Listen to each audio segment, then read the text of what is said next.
Star Wars Balance of the Force Episode 3, a cinematic fan fiction short. The story begins on the Separatist flagship, Cato Neimoidia. Explosions shake the ship, interior red lighting pulses.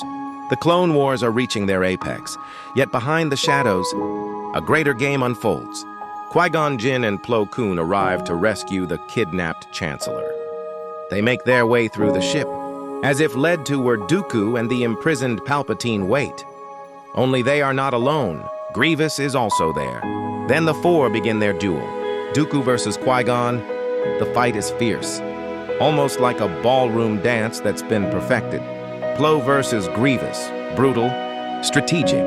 The fighting is intense. However, not long after the start, Grievous impales Plo. Then Dooku overpowers Qui-Gon with Force lightning. Qui-Gon, weakened, says, "There's more to the Force than you think, Dooku." He replies, "You always saw the cracks in the Jedi, now you've shattered them." I shattered the lie, that there is only light or dark. Palpatine watches silently. Faking distress, Dooku sends Grievous to take the Separatists to safety. Meanwhile, on Mandalore, a new Force philosophy grows, led by Obi-Wan Kenobi and Anakin Skywalker, neither Jedi nor Sith. Anakin trains new Grey Force followers. Obi-Wan and Ahsoka discuss war's cost. Amidst the chaos, Anakin and Padme finally have a quiet moment. She reveals she's pregnant. He smiles, genuinely joyful. Later, they receive a hologram message from Bail Organa. Qui-Gon was captured. "He's alive, and they need you. But please know it's probably a trap." Anakin looks to Obi-Wan. A beat of silence. Then he nods. They head for Qui-Gon, and in no time at all, they are on the Separatist ship. They don't need to wait for the Jedi Council's approval or political posturing. Anakin and Obi-Wan cut down droids in a silent, coordinated rhythm. They find Plo Koon badly injured in the engineering room. Plo, half dead, says, "They wanted us to see it fail. They wanted you to come." They make it to the throne room. Dooku and Palpatine stand over the bound Qui-Gon. Palpatine pleads to Anakin. "He's a traitor to the Jedi. Finish Dooku and take your place as the Republic's hero." Anakin ignites his saber. Dooku doesn't flinch. The Force hums between them. The fight is angry with raw power and emotion. Palpatine loves every moment. Anakin defeats Dooku and takes one of his arms in the process. The fight is over. However, Palpatine was waiting for this moment in a menacing voice. He tells him, "Do it. Kill him." Anakin replies in a low and equally menacing voice, "I will not be your political hero." Then, shortly after, Dooku is taken as a willing prisoner. Palpatine fumes but hides it, like the master of puppets that he is. Back in the Jedi Council chambers, Mace Windu debates Yoda over the rising Grey Order. The Force they follow, the code they do not.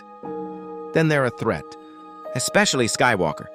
Back on Mandalore, Anakin kneels before Qui-Gon. "You've seen both love and power, Anakin. The key is balance, not denial." "Then I'll fight for that. I'll fight for the galaxy. And I'll fight for my children." Meanwhile, on Coruscant, Palpatine lures Windu to Dooku's cell. Dooku, seeing them walking over to him, tries to plead with Windu. The Sith are using both sides. "He's your real enemy." Palpatine ignites his saber, slashing Windu in the back and killing him instantly. Dooku tries to intervene, but both are killed. Palpatine, feeling he has won, moves to put the Jedi in checkmate. Clone Commander, execute Order 66. 1,000 betrayals across the stars take place simultaneously. Aayla Secura collapses in confusion before blaster fire ends her.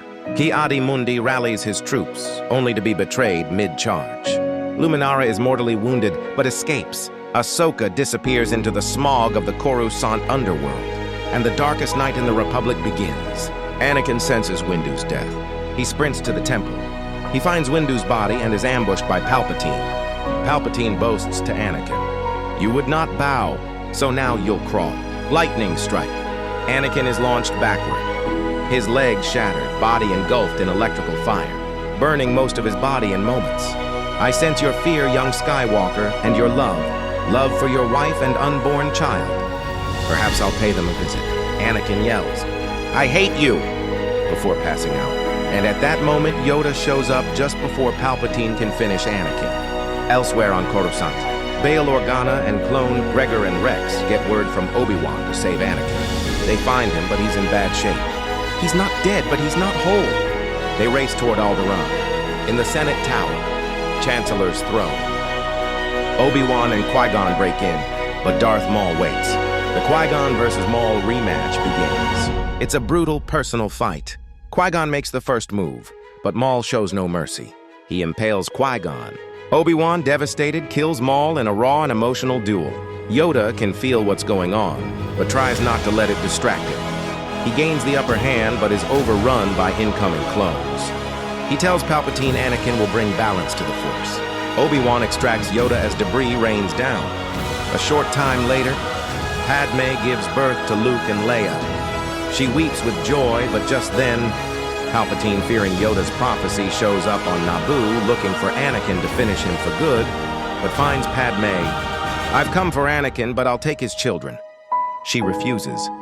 Palpatine Force chokes her, calmly and slowly. He takes the twins, a cruel smile as he walks into the rain. On Alderaan in a medical center, Anakin lies unconscious, scarred and silent. And from the ashes, vengeance stirs. The end. Coming soon, Episode 4, Rise of the Sith Twins.